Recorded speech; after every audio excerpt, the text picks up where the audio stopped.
Boa noite a todos do canal. Este fato aconteceu com a minha mãe, que se chama Malu.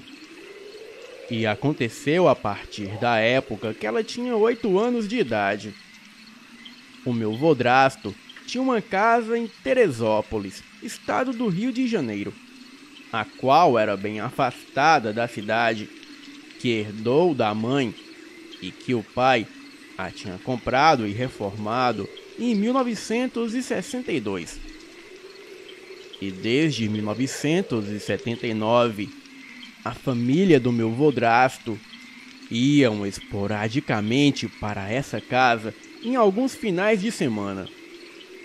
A casa ainda existe e acho aquela casa bem sombria.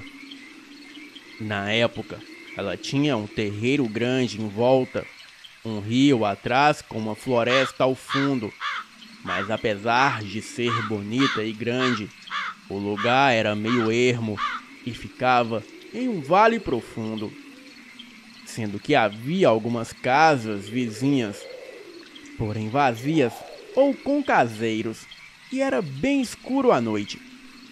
Em 1986, o meu vodrasto, com 81 anos, se casou com a minha avó, e ela tinha apenas 22 anos na época. E também já era mãe da minha mãe, que na época tinha 5 anos de idade.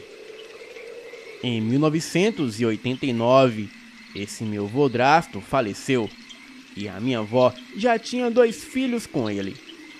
E a casa ficou para a minha avó e os filhos dela. E depois da minha avó se aposentar, ela, minha mãe e os seus irmãos se mudaram de Paraty e foram morar lá na casa em Teresópolis. A casa foi reformada e pintada de amarelo, ficando mais alegre. Pois bem, naquele ano, a minha avó teve problemas financeiros e foi morar lá com a família. E foi aí que fatos inusitados aconteceram.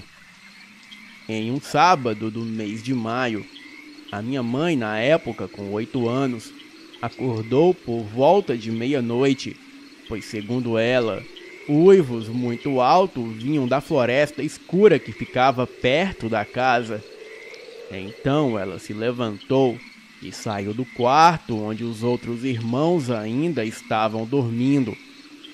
A casa tinha 3 quartos e, ao passar pelo corredor, no andar de baixo, ela foi até a janela da sala. Abriu a cortina e lá fora, no jardim perto da floresta e em volta da casa, ela viu 5 criaturas, metade cães e metade homem. Ela descreve as criaturas como lobisomens, pois os mesmos tinham olhos vermelhos que se acendiam na noite, pelos negros por todo o corpo, cara de cachorro tipo pastor alemão, e todos andavam com uma postura corcunda. Eles davam volta pelo jardim da casa como se estivessem procurando algo. E então, eles ficavam em uma postura ereta e cheiravam o ar em volta. Ela, criança, foi no banheiro que ficava perto do quarto da minha avó, lavou o rosto e em seguida foi acordar a minha avó e perguntou a ela: Mãe, quem são aqueles 5 cachorros grandes que andam igual gente? A minha avó sonolenta perguntou aonde ela viu isso. E ela respondeu que eles estavam lá fora. Então a minha avó respondeu: vai deitar, menina, que não tem nada lá fora não. Então a minha mãe voltou na entrada do corredor, seguiu até a sala do piso de baixo, olhou novamente pela janela e viu 5 lobisomens lá fora, mas em pé. Eles estavam granindo entre si, como se conversassem. Mas um deles logo percebeu a minha mãe ali na janela. Esse foi o único que olhou para minha mãe. E minha mãe, de forma inocente, falou para os lobisomens: "Ó, seu bicho peludo, vai embora da frente da casa da minha mãe, que eu estou vendo vocês." Esse ficou surpreso que ela não sentia medo deles, mas nada fizeram. Em seguida, deram de costas, entraram na floresta escura e desapareceram e não mais foram vistos. E somente quando a minha mãe fez 12 anos de idade é que ela teve condições de descrever o que havia visto naquele dia. E quando eu estava com 12 anos, ela me mostrou um desenho que ela fez de como as criaturas eram. E então ela me contou que estes eram de uma raça comum de lobisomens, mais especificadamente da raça dos lobisomens pactuados. Pessoas que fazem pactos para se transformarem nessas aberrações ou em canes do inferno. Canes é como vocês chamam aqui no canal. Uma espécie única de lobisomem muito poderoso, com super velocidade, super força e audição.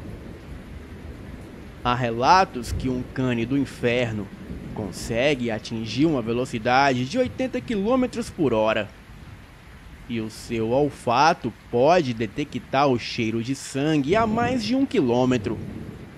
E a sua visão é de calor igual dos animais de sangue frio. Então, se você se esconder de um cane no escuro, a desvantagem é só sua, pois ele continuará te vendo. A audição dessa criatura é bem diferente da nossa, pois apesar de ser aguçada, um cane do inferno controla o volume do barulho do ambiente. Exemplo: se tem um barulho de um caminhão passando por perto, eles podem naturalmente diminuir a intensidade que escuta o barulho, ou até mesmo bloquear o barulho por completo de sua audição. Igual quando prendemos a respiração. Agora, se o barulho estiver longe e for algo interessante a eles de escutarem, como passos do inimigo ou até mesmo o uivo de um outro lobisomem, eles têm a técnica de amplificar a audição e ouvir aquele barulho 15 vezes mais alto do que uma pessoa comum. E isso, ao mesmo tempo que eles bloqueiam as suas audições para outros ruídos. Resumindo, um cane do inferno só vai ouvir o que ele quer ouvir e no volume que ele bem entender. Canes são criaturas misteriosas e nem sempre dominam a transformação por completo, e muitas das vezes podem se transformar em outra criatura que não tem nada a ver com lobisomem, e às vezes até mesmo mais poderosos. Isso se dá quando o corpo humano não está preparado para receber todo esse poder. E é por isso que muitos falam que um cane do inferno tem 5 vezes a força de um lupino de sina.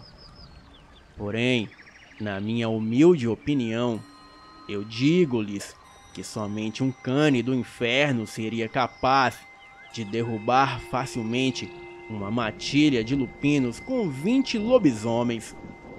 E por que eu sei disso? A minha mãe se familiarizou com um desses canes anos mais tarde. E ele até veio a ser o meu padrasto. Mas quando a minha mãe descobriu que foi ele que matou meu pai biológico, ela se afastou dele por completo.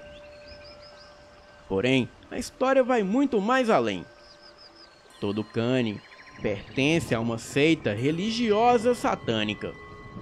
A minha mãe enganada chegou a participar dessa seita de adoração a Satã, e ela era uma das sacerdotisas que realizava o Black Sabbath das bruxas daquela seita. E quando se entra nessa seita, existe um juramento que um membro nunca pode fazer mal a outro membro, e sim tem o dever de protegê-lo. E somente o sumo sacerdote pode julgar os membros que se rebelam contra a seita ou fazer algo contra os princípios. Quando a minha mãe chegou a se afastar do grupo, eles a sequestraram mais tarde e a julgaram. Então, uma das bruxas fizeram o julgamento dela por hidromancia, que é a arte de ver o futuro pela água. Essa bruxa que se tornou sacerdotisa no lugar da minha mãe tinha o poder de adivinhação. Então ela pegou um balde de água e foi ver o que a água mostraria que deveria acontecer com a minha mãe. Bem, a água não mostrou simplesmente nada. E como eles eram extremamente supersticiosos, entenderam que como a água não mostrou nada, então nada deveria acontecer com a minha mãe, e assim a libertaram. Ela já está livre dessa seita, se tornou pastora evangélica e já escreveu vários livros cristãos sobre este tema. Bem, este foi o meu relato, e digo que esse não é nem 2% de toda a história que aconteceu com a minha mãe, no período que ela se tornou membro dessa seita. Pois eu queria mesmo era destacar a parte dos lobisomens, pois eu percebi que o canal é bastante voltado para isso. Mas se vocês quiserem ouvir a história por completo, deixem aqui nos comentários que eu escrevo e envio para o canal futuramente. Boa noite.